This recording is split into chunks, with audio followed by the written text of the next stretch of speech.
Initiation à la photographie, module 11, la balance des blancs. Bonjour, mon nom est Michel Gignac et je serai votre guide pendant cette présentation.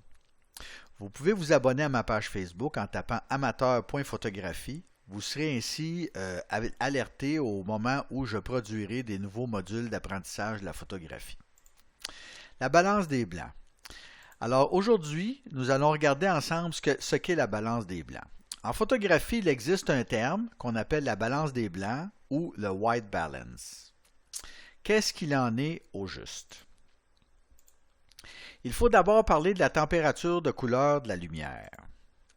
Lorsque nous photographions des objets, ces objets que nous photographions sont éclairés par différentes sources lumineuses, par exemple le soleil, les lampes de maison, les lumières de rue ou encore les néons ou fluorescents.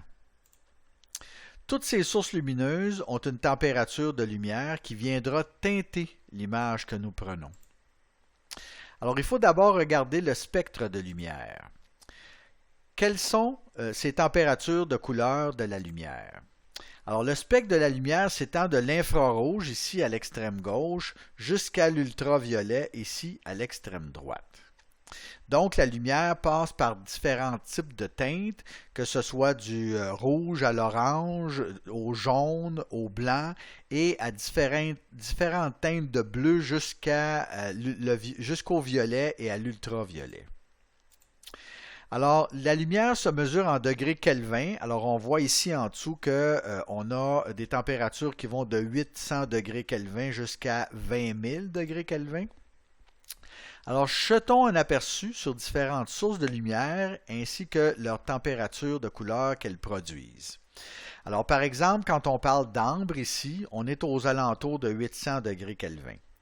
Si on éclaire à la chandelle, on a un éclairage qui est aux alentours de 1800 degrés Kelvin, donc qui est un peu plus dans des teintes d'orange. Si on parle de lumière incandescente, donc nos bonnes vieilles lumières de maison, on a une température de lumière qui est autour de 2800 degrés Kelvin. Si on parle de lampes au tungstène, par exemple, si vous avez acheté dans le passé des lampes portatives pour faire de l'éclairage qui sont au tungstène halogène, vous aurez une température de lumière qui sera autour de 3200 degrés Kelvin. Par exemple, dans le passé, quand on faisait de la diapositive sur film, on achetait du film qui était balancé pour le tungstène, donc qui était déjà prêt à recevoir des images éclairées par de la lumière à 3200 degrés Kelvin. Les fluorescents nous donnent un éclairage qui est autour de 4300 à 4700 degrés Kelvin. Le soleil du midi est à 5600 degrés Kelvin. Les moniteurs de télévision ou encore d'ordinateur sont à 6500 degrés Kelvin. Si vous preniez la température de la lumière à l'extérieur à l'ombre, on est autour de 8000 degrés Kelvin. Et la lumière du ciel varie entre 12 et 20 000 degrés Kelvin. Le réglage par défaut. Les appareils photo sont réglés pour la lumière du jour, donc tout éclairage à la lumière du jour, tout éclairage qui n'est pas à la lumière du jour devra être corrigé. La balance des blancs automatique viendra faire cette correction. Alors évidemment, à ce moment-là, votre caméra, votre appareil photo va rechercher des objets qui sont blancs dans l'image et va essayer d'ajuster la balance des blancs en conséquence. Cependant, il se peut, quand vous faites de la photographie dans des conditions qui ne sont pas celles de l'extérieur, il se peut qu'il reste des résidus de lumière originale. C'est pourquoi certaines de nos images prendront une teinte de jaune ou orangé si elles sont photographiées à l'intérieur, par exemple. Alors, je vous donne ici en exemple l'intérieur d'une cuisine qui a été photographiée avec la balance des blancs automatique. Et ensuite de ça, la même cuisine qui a été photographiée cette fois-là avec une image, avec une balance des blancs en fonction de l'éclairage. Alors vous remarquerez ici que les teintes sont plus jaunes. Quand on regarde dans les zones d'ombre ici, c'est peut-être encore un peu plus évident. Et évidemment, quand on regarde l'appareil, la photo, une fois que la balance des blancs a été corrigée, on voit ici que les teintes sont toutes beaucoup plus blanches et non pas avec cette teinte d'orangé qu'on retrouvait tantôt dans l'image. Alors, la balance des blancs, dans les réglages, on a la balance des blancs automatique qui vient corriger automatiquement la couleur de l'image en fonction de ces critères. Comme je disais tantôt, en utilisant la balance des blancs automatique, on vient probablement résoudre une grande partie des situations. Moi, je dirais peut-être autour de 80% des situations. Souvent même, on le sait qu'on est à l'intérieur, qu'il y a une petite teinte jaune ou une petite teinte orangée dans nos images. Ça n'est pas outrageux en fait. Et souvent, on va se contenter de cet éclairage-là.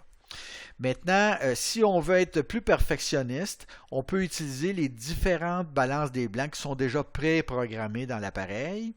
Alors, pour la lumière du jour, on n'a qu'à sélectionner ici le petit soleil et notre balance des blancs sera faite en fonction d'une situation qui est ensoleillée. Quand on est à l'ombre, c'est la même chose. On vient sélectionner ici le petit icône qui va nous permettre évidemment d'avoir une meilleure qualité des couleurs quand les photos sont prises à l'ombre. Sous un ciel nuageux, c'est la même chose. On a un ajustement pour celui-là. En passant, les icônes ici, moi, je les ai pris pour le type d'appareil photo que j'ai. Il se peut que ça varie selon le fabricant d'appareil photo que vous utilisez.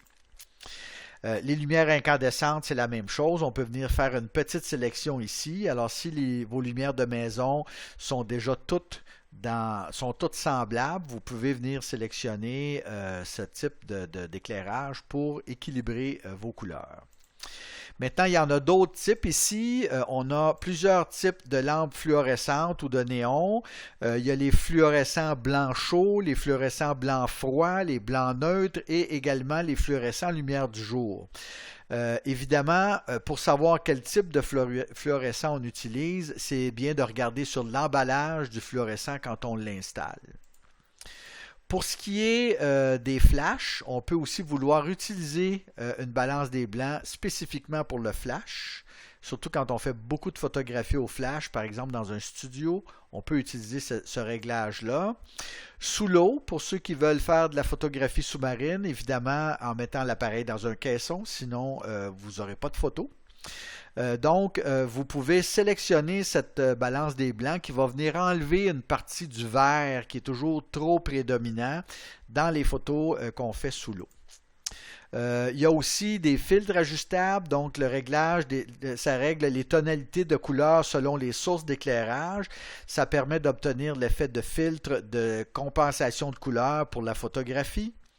Il y a les types personnalisés et les types réglages personnels. Donc, vous regarderez dans votre appareil photo, il est possible d'équilibrer la balance des blancs en fonction d'un éclairage qui serait mixte, par exemple. Si vous avez une situation où vous devez faire beaucoup de photos, qu'il y a un mélange de néon, de lampes incandescentes ou de lampes au DEL, à ce moment-là, vous pouvez ajuster votre balance des blancs et saisir cette balance des blancs-là pour la réutiliser à chaque fois que vous serez dans ces conditions d'éclairage-là. Maintenant, vérifiez dans votre manuel d'utilisation du fabricant afin de bien connaître les différents types d'ajustements qui sont possibles sur chacun de vos appareils.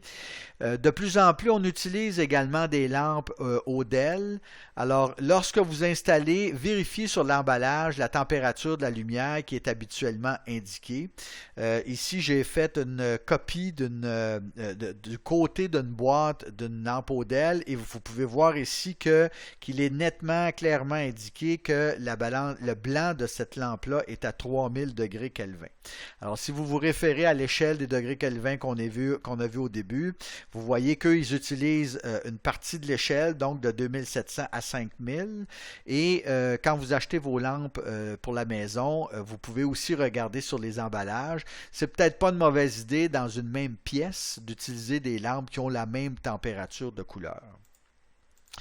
Toujours concernant la balance des blancs, vos logiciels d'édition peuvent vous aider à corriger les erreurs de balance des blancs. Donc, que vous utilisiez Lightroom, que vous utilisiez Photoshop, Affinity Photo ou Capture One, à ce moment-là, vous pouvez, avec ces différents logiciels, effectuer une balance des blancs. Il est bien certain que si on n'a pris le temps, le soin de faire une bonne balance des blancs au début de la prise de vue dans l'appareil photo, on va avoir moins de corrections à faire par la suite. Alors, je mentionnais tantôt que mon nom est Michel Gignac. Je vous remercie d'avoir regardé ce document que je viens de vous présenter. Et si vous ne l'avez pas encore fait, je vous suggère de télécharger le petit guide d'initiation à la photographie où vous retrouverez un chapitre sur la balance des blancs. Merci de votre attention et à bientôt.